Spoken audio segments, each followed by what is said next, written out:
Okay, so I want you to picture this scenario. It's 6:00 p.m. on a Friday. You are walking to your car in a parking lot. Your hands are completely full of groceries. Whoa, I know this feeling. Right, like maybe a bag is ripping, you're stressed, and suddenly your pocket just starts vibrating, you check it, and your family group chat is absolutely melting down. Uncle Bob wants pepperoni, your sister is demanding garlic knots, and someone else is, asking about gluten-free crust options. It is total The chaos. absolute nightmare scenario. Exactly. Normally, this is where you stop walking, you put the bags down on the wet pavement, juggle your keys, and furiously tap at a delivery app for 10 minutes, trying to interpret the hieroglyphics of your family's demands. But at Samsung's Unpacked event this week, the presenter didn't stop walking. You didn't even look at the screen. He just told his phone to handle it, and the device read the chat, deciphered the messy requests, opened Grubhub, and physically navigated the menus to build the cart while the guy kept walking to his car. He didn't touch the screen until the very end to hit pay. It really was the moment where the demo went from, oh, that's cool tech, to, wait, is my phone about to make me obsolete? That is exactly what we are digging into today on this deep dive. We are looking at the Samsung Galaxy S26 launch, using the Unpacked keynote and their white papers as our sources. We're covering the S26, the Plus, and the Ultra. But our mission here isn't just to read you the spec sheet. We need to investigate this shift from smartphones to what Samsung is calling Agentic AI. Because if this works, it changes the fundamental relationship between human and machine. It really does. It's a massive if, obviously, but yes. The S26 series is trying to redefine the phone as invisible infrastructure. So let's start with that buzzword, right? Agentic. It sounds like something from a spy thriller. Or maybe, I don't know, a legal contract. What does it actually mean in a computer science context? It's a distinct shift in computing philosophy. Think about how we've used AI for the last few years. ChatGPT, Siri, Gemini, it's all been reactive. You ask a question, give an answer. You ask for a poem, it writes a poem, it waits for a prompt. It's essentially a tool. Right, like a hammer doesn't hit a nail until I actually swing it. Precisely. Agentic AI, though, implies agency.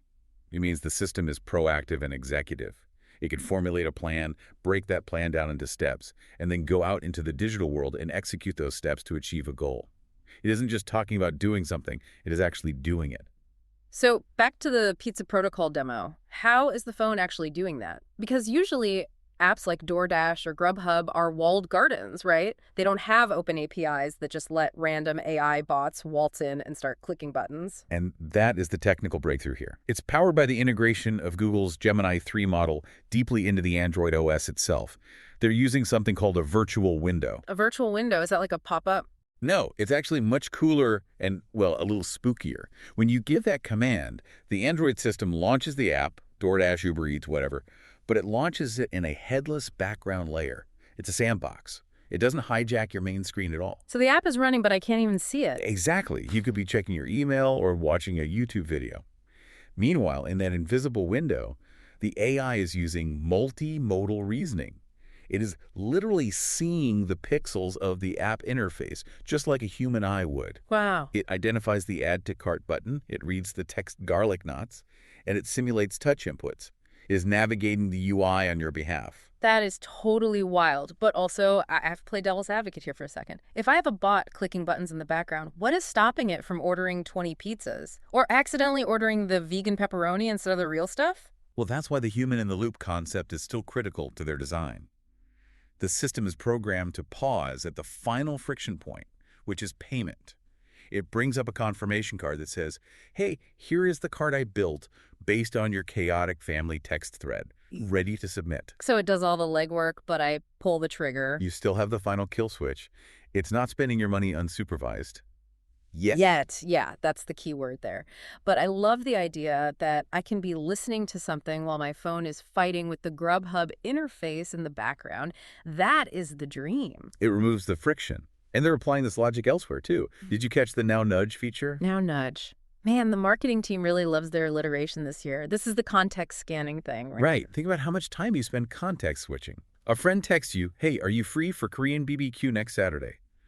To answer that, you have to leave WhatsApp, open your calendar, scroll to the date, check your time, memorize it, go back to WhatsApp, and type, yeah, I'm free. It's like 5 or 6 steps just to say yes. Exactly. It's microfriction. With Now Nudge, The on-device AI scans the intent of the incoming message. It sees next Saturday and Korean BBQ. It proactively pulls a snapshot of your calendar availability into the chat window before you even touch the keyboard. It just says, you're free, or you have a dentist appointment at 2 p.m. It bridges the gap between intent and action. But I have to ask the privacy question here. For this to work, the AI has to be reading every single text I get, constantly scanning for intent. That feels a bit invasive. It is the ultimate trade-off of the modern era. Samsung claims this is all on-device processing, meaning the data isn't being sent to the cloud to be analyzed by some server. It stays on the silicon in your pocket. But yes, to have a helpful butler, the butler has to be standing in the room listening to your conversations. That's a really fair point. If you want the service, you give up a little bit of the secrecy. Speaking of service, they mentioned we aren't stuck with just one butler, right? Correct. This is their openness pillar. You can set your default agent. It can be Gemini, it could be Bixby, which has apparently been given a completely new brain, or it could be Perplexity. The Perplexity integration definitely caught my eye. That's for the research nerds out there. Oh, absolutely.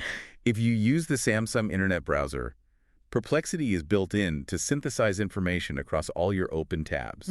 So if you're comparison shopping for a new toaster and you have 12 tabs open, you can just ask which one creates the best crust, and it aggregates the answer from all of them. It turns the browser from a passive window into an active analyst. Okay, so the software is trying to run my life. I'm surprisingly okay with that if it means less tapping.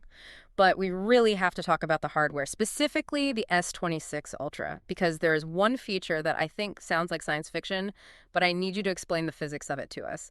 The privacy display. Ah, yes. The architecture of paranoia.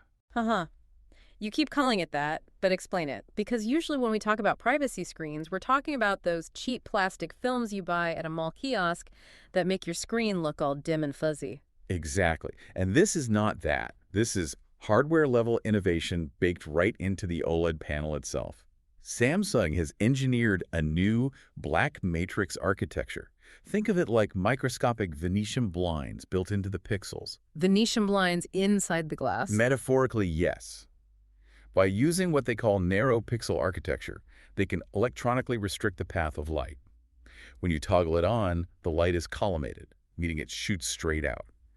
If you were sitting next to someone on a plane or a train, they'd just see a black screen. But if you were looking head-on, you see your content perfectly clear. And it's not just a simple on or off switch, right? I read you can customize it. That's the coolest part. It's contextual. You can set it to trigger automatically for specific apps. So, you open your banking app, the cone of silence descends. Open Instagram, it stays wide and bright so you can show a friend. You can even have it hide specific notification pop-ups. So if a sensitive text comes in, the phone detects that and narrows the viewing angle just for that tiny toast notification at the top of the screen. That is genius. It's perfect for the person who overshares on TikTok but is completely terrified of someone on the subway seeing their Wordle score. It really redefines luxury in tech.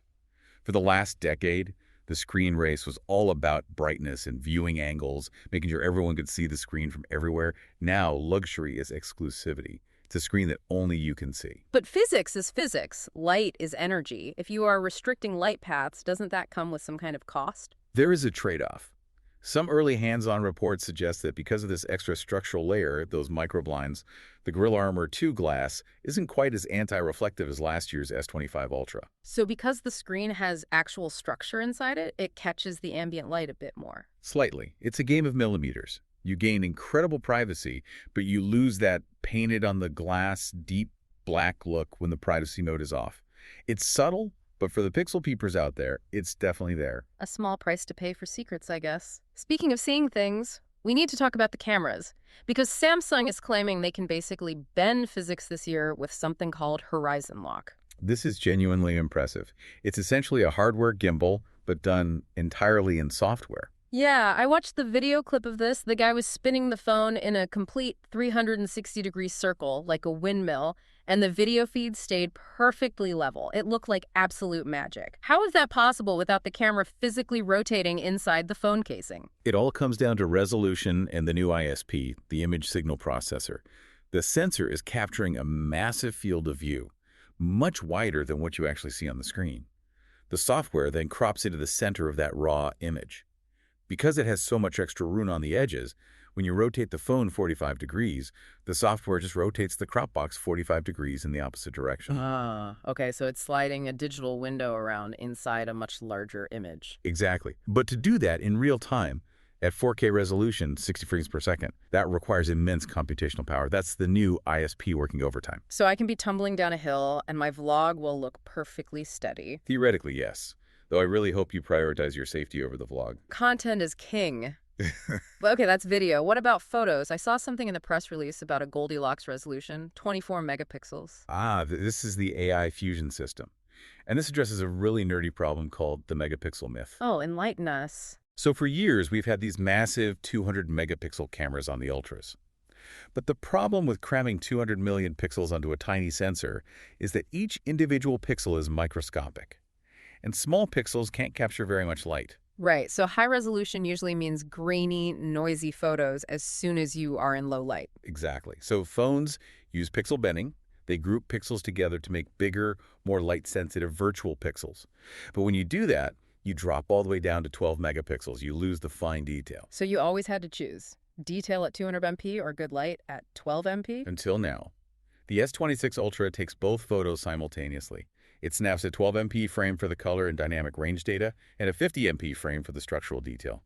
The AI fuses them instantly into a single 24 MP file. It's the Goldilocks resolution, not too big, not too small. Best of both worlds. But, and I really have to point this out, it's not on by default. You have to actually download the Camera Assistant app just to turn it on. That is classic Samsung right there. They build an incredible, groundbreaking feature and then hide it in a sub-menu of an optional app that you have to find in the Galaxy store. It's for the power users, I suppose. That feels like a treasure hunt. But let's talk about the other side of the camera, the generative reality stuff, or as I like to call it, lying with photos. You mean photo assist? Yes, photo assist. They showed a demo where you can just type a prompt, like add a golden retriever, and the AI just puts a completely photorealistic dog right into your beach photo. It's seamless, too. Yeah. The lighting matches perfectly. The shadows match the sun angle. But here's my question for you. If I didn't bring a dog to the beach, and I post a photo of me and a dog at the beach, what are we even doing? Is this a memory, or is it a complete fabrication? That is the philosophical question of our time right now. Samsung, and Google too, to be fair, they're moving us toward a world where a photo isn't a capture of reality anymore. It's a canvas for your intent. You wanted a dog there, so now there is one. It's like gaslighting yourself. Look how much fun we had with the dog we don't even own. It's definitely blurring the lines. But the reality is, people love it. They want the perfect shot, not necessarily the real one. They want to remove the random photo bomber in the background, fix their kids' closed eyes, and yes, maybe add a beautiful sunset that wasn't actually there. True. Now, speaking of things that might annoy people, let's talk about the specs and the wallet damage, because there is a bit of a controversy here regarding the processors. The great processor divide returns. It never really went away, did it? So break it down for us. Who gets the good stuff? Okay, so if you buy the big boss, the S26 Ultra, you are totally safe. Globally, everywhere in the world, the Ultra gets the Qualcomm Snapdragon 8 Elite Gen 5 for Galaxy. That's the absolute top-tier chip. Okay, that's good. And the regular S26 and the S26 Plus? That depends entirely on your zip code. If you're in North America, China, or Japan, you get the Snapdragon. If you are in Europe, or basically anywhere else in the world, you're getting Samsung's own Exynos 2600. And historically, the Exynos chips have been, well, let's be polite and say toasty. They have definitely struggled with heat management and battery efficiency compared to their Snapdragon counterparts.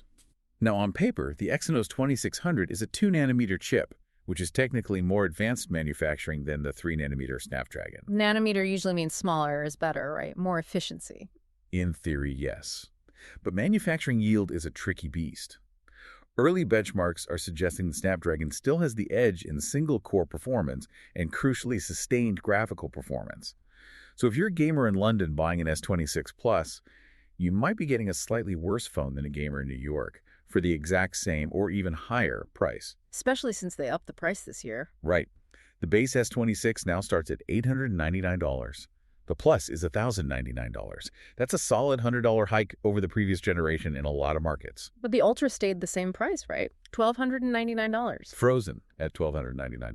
This feels like a trap. It feels like absolute psychological warfare. They make the base models more expensive, so you look at the Plus and go, well, for just $200 more, I could get the Ultra with the privacy screen and the better camera and the guaranteed Snapdragon chip. It's the classic upsell ladder, and Samsung is climbing it perfectly. They want you on the Ultra.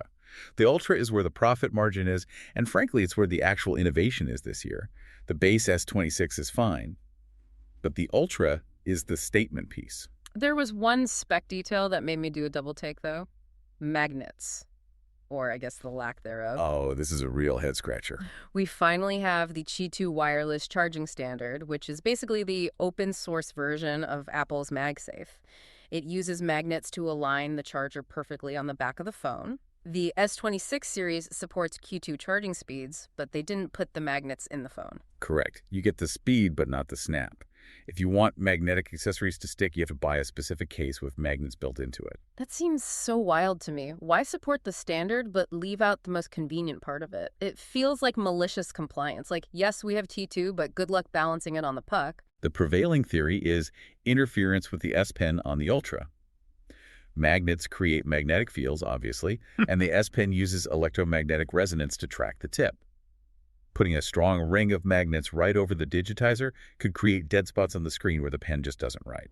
Okay, I mean, that makes sense for the Ultra, but the S26 and the Plus don't even have pens. And that is exactly where the excuse falls completely apart. It feels like a massive missed opportunity to steal some iPhone users who love their magnetic wallets and car mounts. Absolutely. Welcome to Android. Please buy a case immediately if you want your charger to actually stick. To be fair, most people buy a case immediately anyway. True, very true. Okay, so we've got the Agentic AI ordering our garlic knots. We've got a privacy screen that hides our banking from strangers. And we've got a camera that invents dogs. When you step back and look at the S26 era, what is the big picture here? I keep going back to that word Samsung used in their keynote, infrastructure. Right, like water or electricity, things you don't actively think about. For a long time, tech was all about engagement. Look at the screen, tap the button, scroll the feed. This phone is actively trying to reverse that trend. The goal is for the technology to fade into the background. It orders the food for you. It hides the screen from others. It stabilizes the video so you don't even have to hold your hand still. It's automating the drudgery of daily digital life. It is, but it's also creating a layer of separation. If the AI is talking to the delivery driver, and the AI is checking your calendar to make plans, and the AI is editing your photos to make them perfect, you are becoming less of an operator and more of a supervisor of your own life. That sounds both incredibly relaxing and vaguely terrifying at the same time. It really raises the question, if the phone is doing the living for us, coordinating the dinner, talking to the friends, capturing the perfect fake memory, are we liberated? Or are we just outsourcing our existence? We are definitely moving toward a future where our phones have better social lives than we do. Like, my phone is going to be best friends with the DoorDash algorithm, and I'm just the guy who eats the pizza at the end of the night. And maybe that's the ultimate luxury. Just eating the pizza without the hassle of organizing it. I think I can live with that. But it definitely makes you think about whether you want a tool in your pocket or an agent making decisions on your behalf. So for everyone listening, that's something to mull over. As these systems get smarter, where do you draw the line between convenience and losing touch with the tiny interactions that actually make up a day? If the AI can mimic your voice to call a restaurant, does it even matter that you didn't speak? Just make sure you trust that agent to order the right dipping sauce. If it forgets the marinara, I am immediately switching back to a flip phone. That is a hard deal breaker. A very fair line to draw in the sand. That's all for this deep dive into the Galaxy S26. It is an agentic new world out there. Thanks for listening, and go check your settings. You might have a privacy mode waiting for you right now. Or a golden retriever you didn't know you had. Exactly. Catch you next time.